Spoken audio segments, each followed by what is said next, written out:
Hey folks, Troy Dooley, the Beachside CEO, and I am finally joined with Robert Oblon, who I have been, every time we'd schedule an appointment and say, okay, we're going to do an interview. Robert, you were on the road, you were running, you are cranking this thing, brother. I made a post today, this morning, because I woke up and I just had one word in my head, and it was deja vu. It's like, thankfully, I've been here before, so we know how to navigate through it, but it's insane. You know, it's been fun to watch because, you know, you asked me to join the team about a year ago, a little over a year ago now, and I'm thinking, okay, you know, he's probably tired, probably wants to relax. We'll just kind of smoothly go. And it's like, you have been, I mean, every time I'd call, I'm going over here, I'm going over here, I'm doing this. And then at Christmas, it's like you were still working all through the holidays and everything. Yeah, I get in trouble over here because, you know, I am sort of a workaholic and a control freak. And, you know, we have an incredible team that you're a part of, but it's hard for me to let go of the reins, especially considering the last couple of years of the journey. You know, it's like I'm getting there. You know, I'm getting there. You know, maybe in another year I could take a real vacation, but right now, I mean, I'm blind. Like, you know, 12, 14 hours, 16 hours nonstop, 7 days a week, out of necessity. Well, I can understand that. Let's talk about that for a minute though, because over the time I've known you, up until the last couple of years, last year or so, you've been a single dad, and now your life's kind of changed a little bit. Share just a little bit for those that don't know. Share a little bit about your background, you know, both as a personal side and maybe a little bit on the professional side, just to bring people up to date. Well, you know, I wasn't technically, for a lot of the years we knew each other, a single dad, because I was in, you know, a stable family relationship, but my son Aiden didn't have he had his mom, but she moved back to California when he was 9. Right. And I had full custody. So, you know, for the most part, I raised him.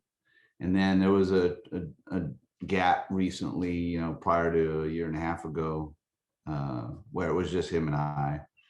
And that was challenging for him more than anything else, because, you know, he had to go to a, you know, FaceTime relationship with his mom. Sure. But he's always been in a stable environment. You know, we've been very blessed. And but then, you know, again, mid 2019, I met Laura, and, you know, we very quickly became a blended family, and Aiden ended up with 4 more siblings. So it was dangerous, to be honest with you. You know, it's not every day that you can do that with teenage kids and have a cohesive family environment. And literally the day they met, it was like they grew up together. I mean, you couldn't have scripted it any better. For me, you know, I've been doing this for 21 years, as you know, and I've never been in a relationship until now where I had like the other half of someone who understands this profession, the nuances. In fact, on a whole nother level, I mean, she actually is one of the best I've ever seen from a coaching, mentoring perspective. She's 3rd generation, you know, direct selling, so it's in her DNA. But it's been really completely differently from me, because even in the past, even though I might have been in a relationship, from my position as an owner and founder, I was still sort of a solo artist. Yeah. Compared to where I'm at today, where like we're the co-founders, and she's like, again, she's more prominent in the business today than I am in a lot of, you know, sandboxes. And then, you know, she's also influenced on a dramatic scale who we are, what we are. You know, I have had a vision and a mission for a very long time, but it's been modified, obviously positively, because of her vision and ideas and philosophies. I mean, it's impacted the comp plan. It's impacted how we we coach and train to build your business. It impacts decisions we've made. And, you know, we have a company that's 80+% women. Yeah. So it's, you know, as you know, in this profession, you know, there's not enough female coaches, trainers, mentors, you know, people really leading. It's still very male dominated, especially from the ownership. I mean, there's almost no female owners, let alone female executives, let alone female trainers. So to have all of those pieces in the continuation of what was started, you know, well before we met and came together, it's I don't know how to put into words how different it is. And I can only credit the crazy beyond any of our wildest projections of what's happening. Let's talk about that for a minute. I want to tie Laura into this because, you know, we launched this company right at the beginning of what has now become COVID. So you guys have been taking care of the kids, building this business, growing your personal relationship. You know, what are the dynamics? Because I don't think I've done another interview like this, and I sure haven't done one with or watched one anywhere else. What's the dynamics of launching a big business like this, but yet being there at home and being able to try to balance or maybe separate the professional from the personal side? Have you guys seen any challenges there? Is there wisdom that you can share with people? Well, again, we're sort of, first of all, as you know, this business model is 99 out of 100 times is failed. You know, most people don't succeed beyond the first year. To try and launch a network marketing company in 2020, maybe the craziest, unique, I don't even have words for the year that we just went through in our lifetime. Almost, I don't know how, to be honest with you. You know, I think there's a God component that's definitely here that I haven't experienced before. A lot of times I think we're, you know, in this spiritual warfare crazy. I mean, it's just, it's crazy. It's yeah, it's nuts. So, you know, but you didn't know, you know, we didn't know, you know, we rolled the dice. COVID had already started its craziness, you know, last year, February or March, and we didn't launch till June. But what we didn't anticipate, which did hurt us, in fact, almost put us out of business. We didn't anticipate what COVID would do to the supply chains around the world, from a raw material perspective, from a manufacturing perspective. There's still manufacturers right now as we speak that are on half staff. There's raw materials that, you know, in the kind of products that we create, raw materials come from literally all over the world. And the supply chain is still nowhere near what normal used to be. So it's very challenging. We launched with our flagship product in June, and by July we didn't have it anymore, and we didn't have it anymore till September. So we went to over 2 months with no auto shippable product, trying to do a network marketing company. Yet we still had to navigate through it. We still had employees, we still had to pay people. And fortunately, we were blessed to be in a position where we could. Otherwise, we wouldn't have made it. So as luck would have it, you know, the end of the year, you know, as you have seen, because you've been doing this longer than me, and, you know, in this profession, things change definitely on an annual basis. Yeah. And people, you know, who you know, we build a model where we understand that we're not the company, the field is the company, and they're all independent contractors and we don't own them. And Laura and I have been blessed to have, you know, a significant following.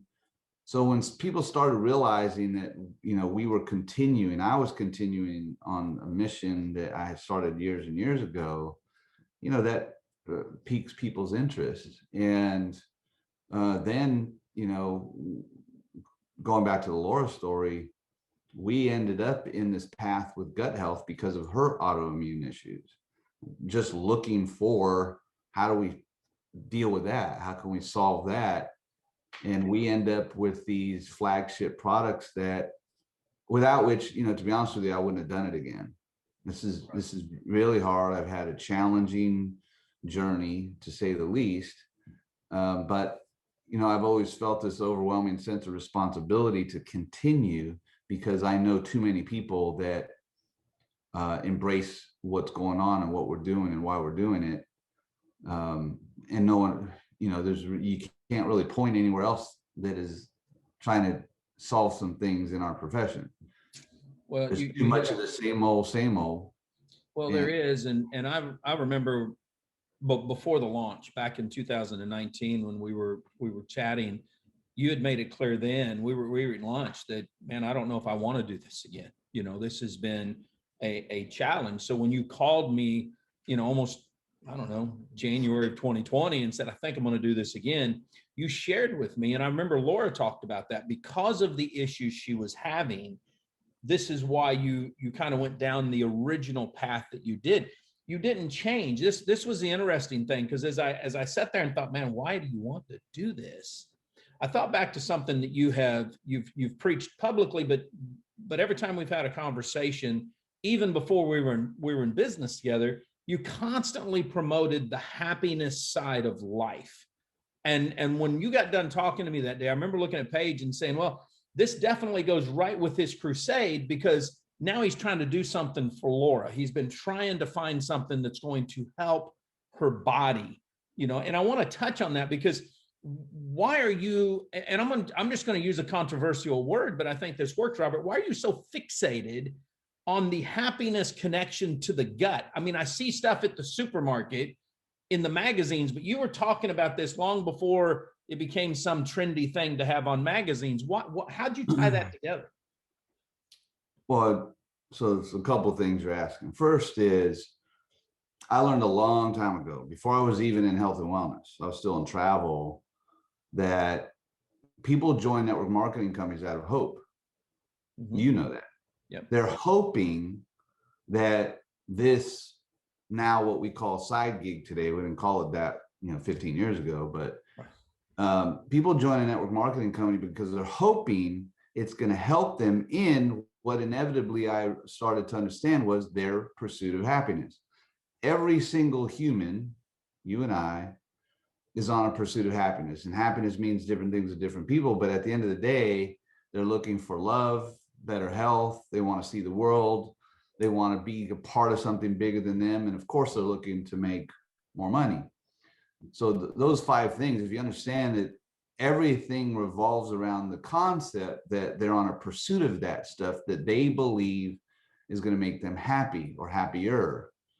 Along the way, I discovered that the formula that we've been using in network marketing was backwards, because positive psychology has now proved that happiness fuels success, not the other way around. In network marketing, for a long time, for too long, and still in too many cases, we pitch or recruit that happiness is the rank and the money and the check and the car they drive. And they don't understand that at the end of the day, that's not what happiness is. And further, when you understand that you have a choice, and the happier you are, the more likely you are to succeed, that's when I shifted gears and said, well, if that's true, then why wouldn't we be telling people, teaching people, and even giving them a health product line that's going to help them feel happier? Which is, you know, my last company, that was what we proved the concept on, is that everything is about happiness. So when Laura came into the picture and we were looking for how to help what she was dealing with lupus and the other stuff that, you know, she had to deal with, we were introduced to, you know, tributyrin or butyric acid, which is this literal like magic acid that your body would produce if you were eating right, which none of us are. But the decision to continue down the path of the mission was only born out of, it made such a difference for Laura almost overnight that we realized that everyone needed to have this.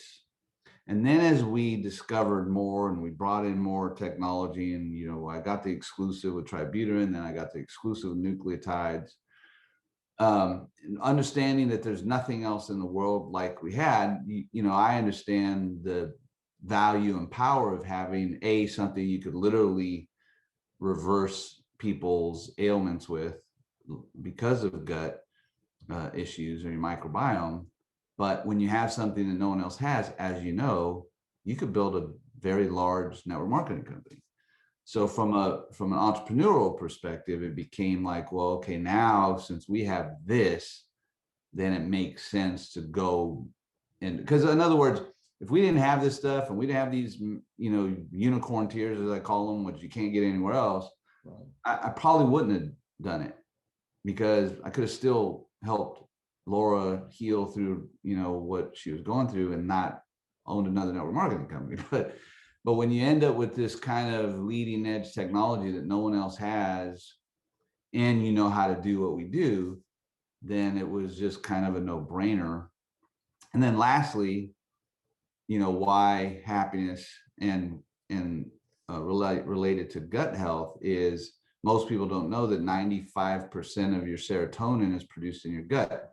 And when you understand the brain gut axis, or the fact that your gut is your second brain, you understand that from a serotonin perspective, if you have poor gut health, which about 99% of Americans have, you have mood issues, you have depression, you have brain fog, you have you know, unhappiness type of symptoms because of serotonin in particular. So when you're reversing gut damage, you're getting the serotonin to be produced again, or in more volume, and then you're cleaning stuff up, and then it's getting to your brain, and now all of a sudden you're feeling happier, which then fuels your ability to go to work and succeed. Well, we're seeing that. I mean, there's more and more, not just in magazines, not just in what they might call foo-foo science, but we're seeing heavy duty scientific research come out now about that gut brain connection and how they are combined. And that leads me to something that I've heard on calls that we've done corporately. I've seen it on the websites. What is this gut health triad that you've put together with the Happiness Brands products, working with these doctors? So there's triad is, you know, it's 3 products combined that are all gut health related, because you can't combine them into one product. The flagship product is butyric acid in the form of Tributyrin, and we did something very unique with it, where we added the essential vitamins A, D, and K. Anytime you've been to the doctor, you got blood tests, the doctor always tells you you're vitamin D deficient, for example. Well, most of us are vitamin D deficient because we don't have butyric acid naturally being produced in our gut microbiome, because we don't eat enough vegetables. The Western diet is horrible for gut health, which is why 99% of the US population has leaky gut syndrome. And when you understand how many things that people deal with on a daily basis because of poor gut health, and lack of essential vitamins like D3, you got sort of a magic potion going on with that one flagship product we call BiomeIX. Okay. Then we ended up after that with what are called nucleotides. And nucleotides are basically the energy cells that form your DNA. And if you understand, your body is constantly reproducing cells. Right. Well, if you don't have quality or enough nucleotides that, again, your body would normally produce if your body was healthy, you would be producing healthy cells constantly, and then you probably would never get sick. But we get sick because cells reproduce and get mutated. And when enough of them mutate, they combine into what are called tumors, and you know what happens from there. Yeah. So Nucleotides is another one of a kind. We have the only nucleotides of their kind in the world, comes out of Switzerland. And we have the North America exclusive for marketing. And we then formulated that into a drink. They originally had been used for the last 15 or 16 years by our chief science officer, that he spent, the last 35 plus years healing people with this kind of technology. Well, one of the missing components in our diet that would lead to the tributylin, the butyric acid production, is short chain fatty acids that come from vegetables, i.e. fiber. When you get sick usually, or you have bad gut issues, and if you go to the doctor for it, number one thing is fiber. But the problem is they tell you to go get fiber off the shelf and mix it into a drink. Right. That's not the kind of fiber we're talking about. So we created a very unique formula, again, that's unique in the world, with the nucleotide. It's called Happy Tides. It's a citrus drink that you take daily or multiple times a day, that gets the nucleotides into your system with really high quality fiber, which is what you need, again, to get regular and continue your gut health journey. And then finally, we created an energy capsule that is more really specific to the bioactivity and bioavailability of the other two products when you consume them, and aids in the bioavailability. In other words, your body using it. And then simultaneous to that, a little bit of curbing the cravings, because the part of the problem when you have poor gut health, in fact, one of the number one problems is, very simply put, as you may have understood by now, and what's being is leading edge that the masses are barely starting to understand, is that your gut microbiome is made up of all bacteria. Right. There's good bacteria and there's bad bacteria. And most of us have had poor gut health because the bad bacteria is winning the war in there over the good bacteria. So when we're reversing that with these products, what you start having is the good bacteria winning, and then your cravings start subsiding. So we're trying to enhance that with the energy, the bioavailability of Happy Caps. That's the third product in the triad, so that you can have the energy that you need, because you're eating less comfort food, which means you're eating less carbs, which means you have less fuel while you're healing your gut. So the Gut Health Triad is these three things together. And we've never seen, in direct selling, facts tell, stories sell, with any product, we've never seen results, stories, testimonials, whatever you want to call them, like we're seeing with these three products together. Yeah, I have noticed that. Now that brings me to another question, because I've just not seen this in the product side of the business as much as I do on the service side. We see companies that will launch. I'm going to use some companies that are no longer around because that's not competition. But we saw Zango launch with their mangosteen. We've seen a Monavie launch with an Acai berry, but they've always just launched. You seem to always separate the products. The products are always in a separate company than the marketing arm. And we've seen this in Primerica's and the Keller Williams sometimes and stuff like that. Why did you choose this? What's the methodology behind you doing this?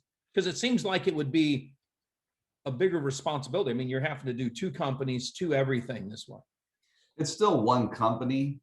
Okay. It's just two brands. And so what we learned along, I don't know, years ago, and this, unfortunately in the US, network marketing is taboo.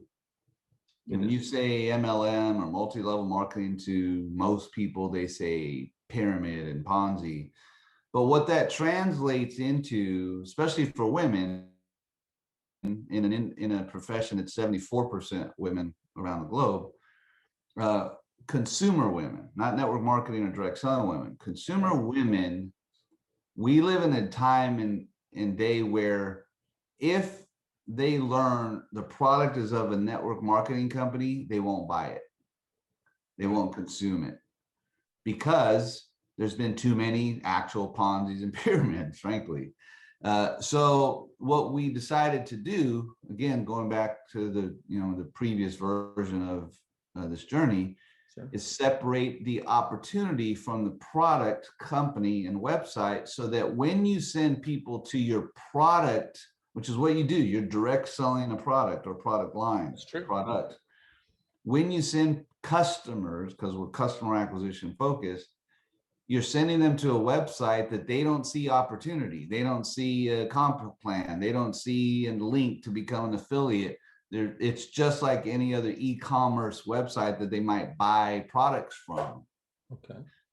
So the number one reason for that is so that we can get to more of the people in I don't want to say disguise the fact that it's a network marketing company. I mean, we're about as far away from a quote unquote network marketing company as you can possibly be. That's our intent. The reality is, because you have a multi-level compensation plan, you're bundled into network marketing companies, but we don't view network marketing companies as our competition.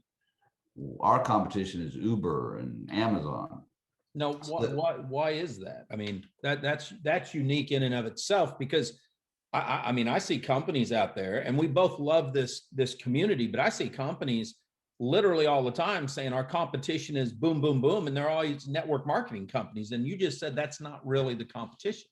No, I don't look at any network marketing company as our competition, because they're again, they're taboo, they're passe, their compensation plans are old school, they don't work. Too many companies' products are, so-so, copycats, whatever. Sure. But really, it's understanding the new gig economy and what's really happening out there in the world from the standpoint of a secondary income to a household. That's where it really hinges, because what we're trying to do from an entrepreneurial perspective, not the product perspective, is replicate what, let's just use Uber as an example. In 2016 or 2017, they had more 1099s, independent contractors, than every network marketing company in the world combined. So that's what you call a clue, right? What does that really mean? That means demographics for Uber drivers, the average Uber driver only makes a little over $700 a month. But they don't have to understand a comp plan. They don't have to recruit anybody. They don't have to bring anybody to meetings. It's simple. They download an app, they drive a car, they make the $500 to $1,000 a month, which is our target audience from an opportunity perspective. The masses in network marketing, if they're lucky, only make an extra $500 to $1,000 a month.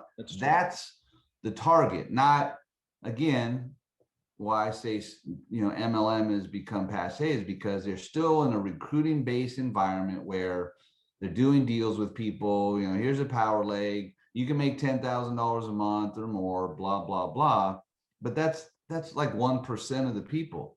We're trying to get to a much larger percent, so we have to analyze and emulate Uber and Amazon. A lot of people don't know that Amazon doesn't sell a product. They're a network of affiliates that sell products and use Amazon to fulfill or ship those products. And it's the largest company on the planet of network of affiliates. That's true. So what separates us, however, from Amazon, Lyft, Airbnb, Uber, all of those, those are side businesses, side gigs, is that what they don't have that we have is a residual income. That's the change agent, right? So we become basically the ultimate gig, as my friend John Fleming would say. That's good. I like that. The ultimate gig is when you are emulating Uber, to use that example, but you have a residual income because you can't there's no residual income as an Uber driver. And unless you're driving people, it's a constant churn of you driving. Yeah. As you know, in direct selling or network marketing, once you do the work and you dedicate the time and you build not just, you know, a network of customers, but a network of resellers, as we call them, and you start earning overrides, you can have a residual check that is greater than you could have in any job. So that's why our competition is no longer network marketing companies. And you could say that about our products. We have no competition. You could say that about our opportunity from that standpoint, and even how we incentivize the behavior of the comp plan is almost entirely geared towards customer acquisition as opposed to rep recruiting. Okay, now that brings me to another question, because I'm in the tonality that you were just talking. I could almost hear a little bit of frustration on the fact that most, well, I won't say most, I'm going to say that maybe half, maybe a little bit more of direct sales, MLM, network marketing companies are still promoting that big check, the cars, they're raining down on the opportunity. And something that I've seen in the past with you is this same frustration, because you seem to constantly want to focus on that $300 to $500, maybe $1,000 a month. It's been almost an advocacy of you, even to one degree, putting together a bill of rights to say this is who we should be targeting and this is what they should be able to be doing. Why is that such a passion to you instead of just going with the status quo, I guess? I mean, you want me to just be blunt and honest? Well, that's how I just told somebody the other day. He said, "Why do you work with Robert Oblon?" And I said, "Because he's always blunt, truthful, and honest with me." So yes, that's what I want to hear.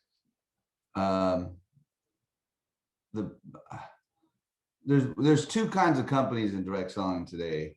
There's what we call legacy companies: Amway, Herbalife, Mary Kay, Avon. Companies been around 30 plus years. That's why we call them legacies, because you can leave behind a business that you built over 10, 20, 30 years to your children or grandchildren. And then you have the rest that are, you know, say 20, 15 years or younger. And the problem that was the problem the internet brought into the equation, so about 20 years ago, is that any Joe Schmo could launch a website, put a label on a product, and start a network marketing company. Sure. And then we started down this path of what got us here today of being taboo. And what started happening, and this is the blunt reality and why some people don't like when I am brutally honest publicly, is that the biggest problem we have in network marketing today is that the owners are in the downline. And when the owners are in the downline, they're doing deals, what we commonly refer to as BDAs, business development agreements. And because they're in the downline and they're doing deals that are usually geared towards themselves, they then have a habit of manipulating the genealogy. And what I mean is moving positions and favoring people. And again, what happens is the masses is then competing with the owner. And that's been going on for a really long time. I agree. I mean, for a long time, over 15 years that I am personally in the knowledge of. And what has happened is it has been the number one reason when I say we're taboo, especially in this country, is too many people that I would consider leaders from the standpoint of they're not just, you know, the $500 to $1,000, you know, single mom selling products, making that money. I'm talking about the middle class. And that middle class and the upper middle class has been screwed and tattooed and hurt by the industry of shady characters, liars and thieves. Okay. So I'm upset about it. I'm passionate about it. I'm outspoken about it. And I won't even go into my recent journey with you. Right. But the reality is, they're scam artists. And the problem is the people, the vast majority of them, they don't know what they don't know. They don't understand what's really going on at the top of the food chain. They don't understand this stuff. So we just set out to create an environment where that didn't exist. I can't spend my time pointing out the negatives, and certainly can't call out names and companies. Correct. So the only thing I could really do to combat it is to build an environment that it doesn't exist. To build an environment where we're not in the downline. We don't do deals. We don't manipulate the genealogy. And when you layer that into life-changing products and the right compensation, incentivizing that behavior, and then community and certain things we do to protect the community from too many people, even in the fields, that sort of live by what I just said. Now you can, it's a testament to, what we're doing again.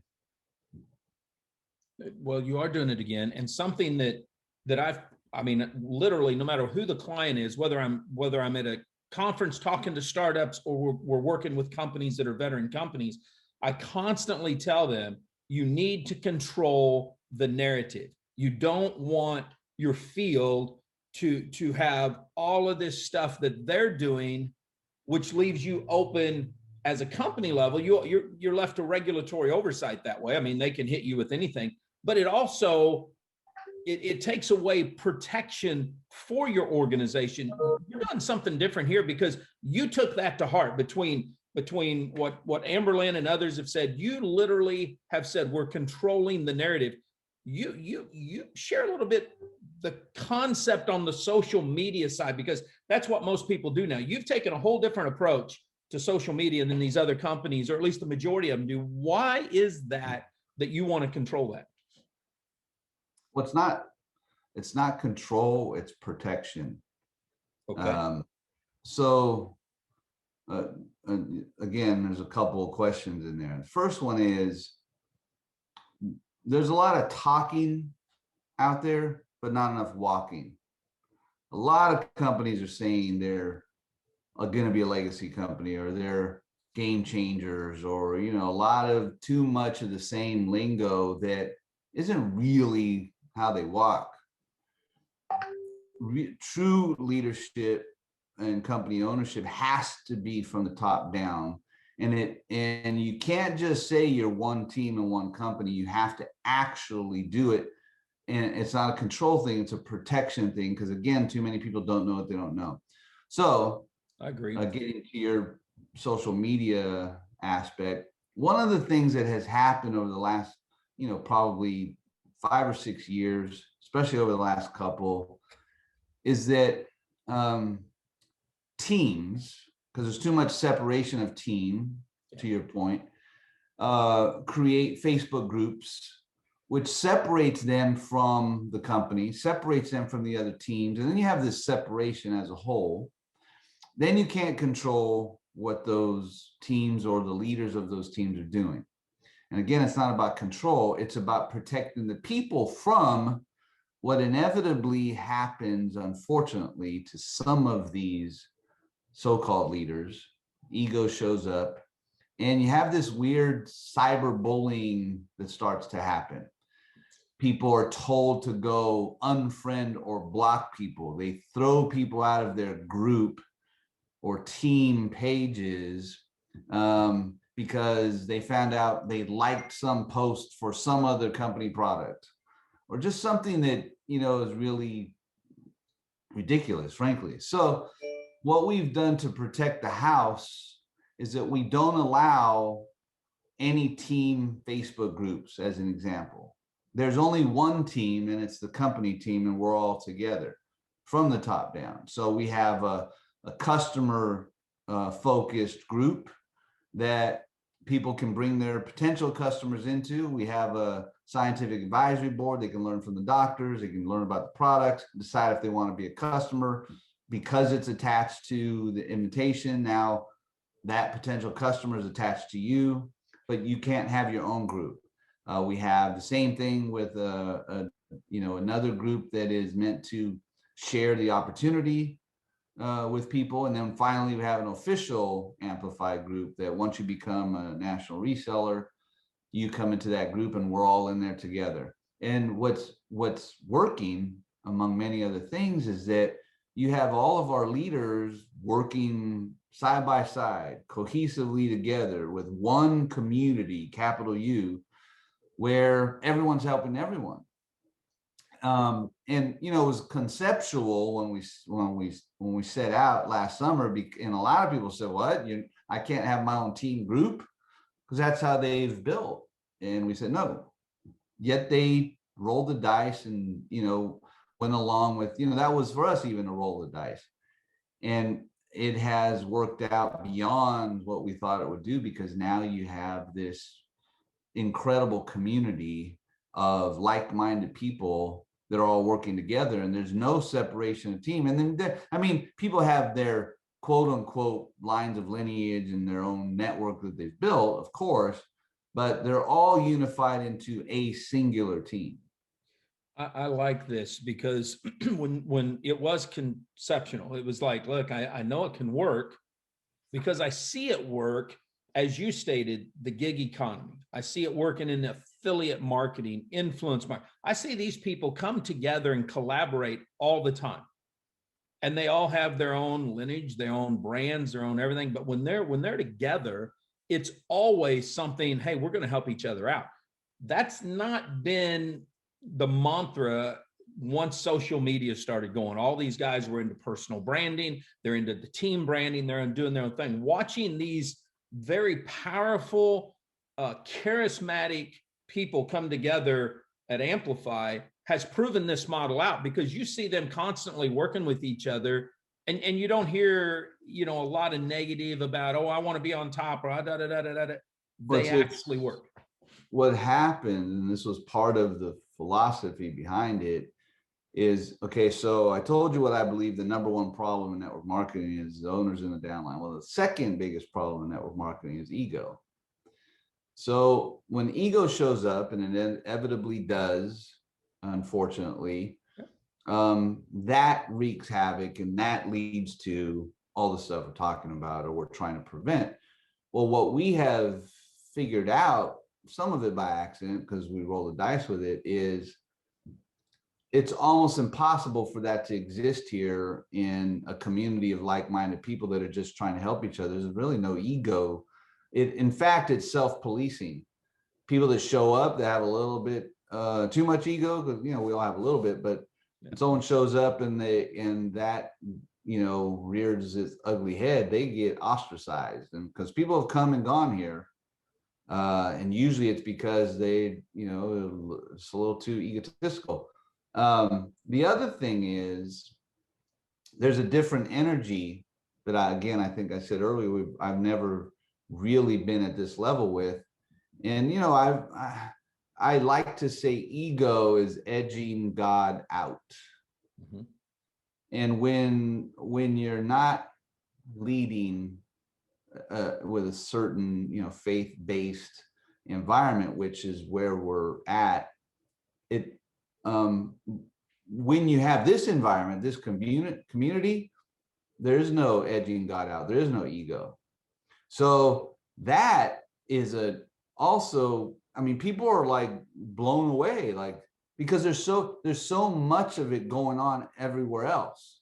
It's rampant. And there's so much ego. There's so much cyberbullying. There's so much negative naysayers and haters, and it blows my mind. In fact, when I first set out to separate us from the pack of all of that, I got to tell you, it's worse today than it was then 5 years ago. It's bad. Now, that's the bad news. The good news is it's also opportunity, because it doesn't exist here. So if you're looking for a home that stuff doesn't exist, if you don't want to be bullied or you don't want to deal with your egotistical upline, that's what part of what we're trying to do.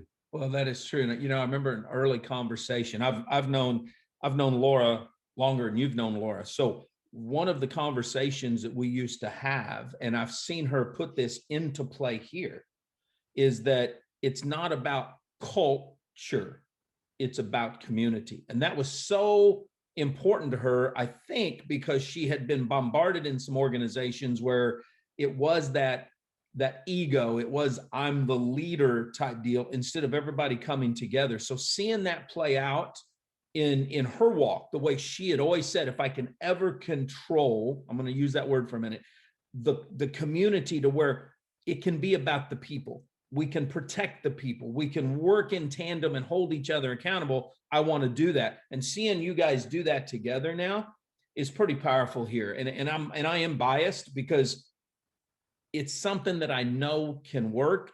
And now we're seeing a case study where it truly is working in a big way. So I think that's important. But I want to touch on ego for a minute, because something else that you've been able to do, at least it's the way I see it, is you brought an advisory board together. You have some really educated, powerful, strong personalities, but they're all working together. I see the way they communicate in the groups. What brought this advisory board? How did you end up connecting with the people that are on the advisory board that we're using now to help us push that message out there on our products?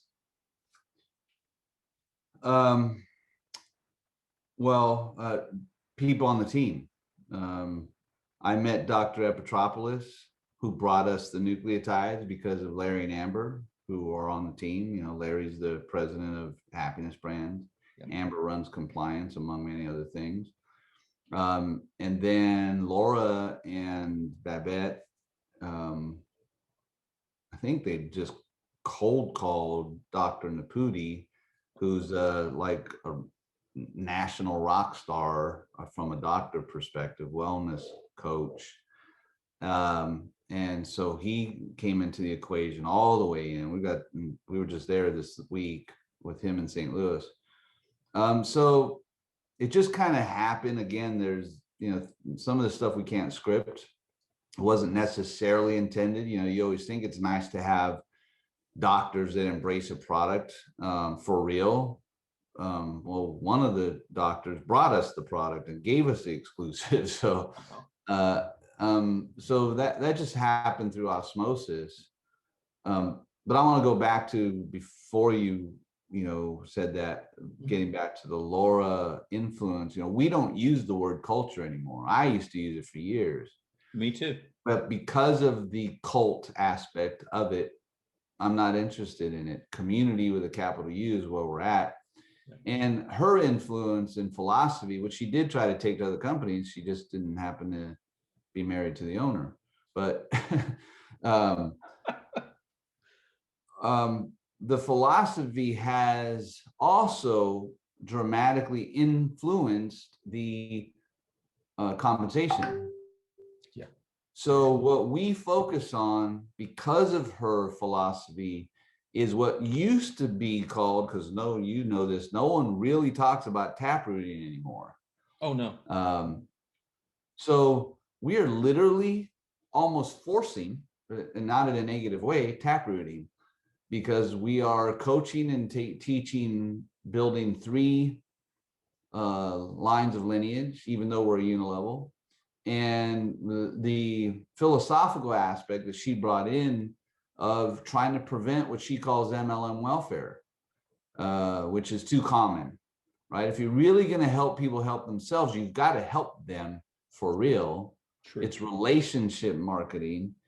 And so there's an element, without going into the depths of the comp plan, where it's completely fueled philosophically by taprooting and helping people help themselves.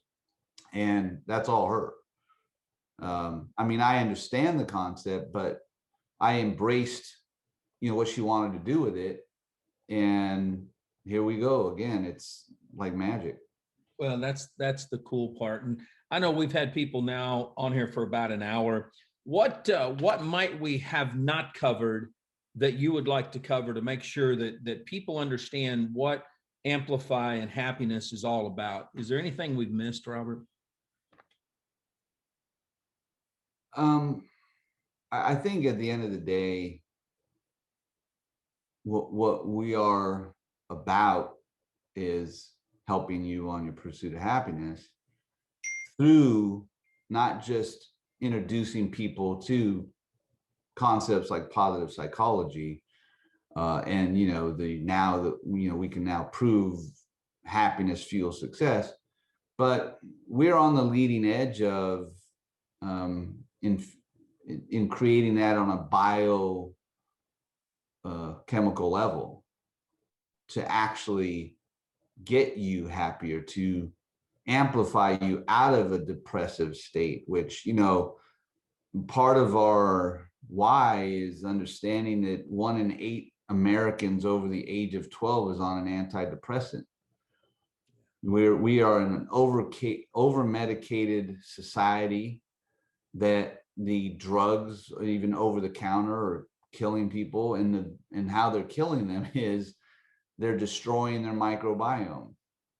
So there probably isn't anything greater in life to have a business where you actually get to change people's lives from a health and wellness perspective that leads to them amplifying to a state that they can then do more for themselves on their pursuit of happiness, because too many people are in a funk.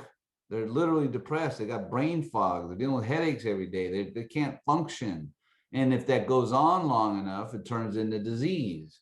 Hippocrates famously said, all disease begins in the gut. This is real. So we continue to just have that as a passion, on top of wanting to heal what I believe is a broken method of business in this industry or profession we call direct selling or network marketing. And then we truly want to provide a home, learning from the journey to get here, working with people like you that understand the ingredients that it takes to truly be here during the course of the rest of our lifetime, so that we could be a real legacy later on in 30 years. But for most important, what that really means, what I'm really saying is your last home. We're in a place in time where no one wants to keep going from one place to another, and that's another problem, because there's so many less than great environments. People are going from one place to another, trying to find ultimately their last home. And that's truly part of what we're trying to do. Is like, I'll tell you right now, I'm never going to do this again.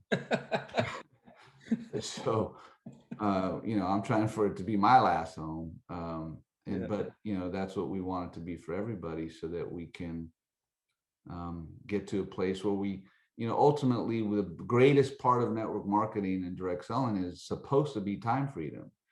You put in a year or two and dedicate it, you should be able to live life and be happy.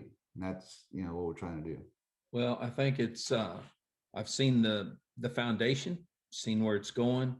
I've seen you grow as my friend and somebody that I work with. I've seen Laura grow. I've seen this team grow.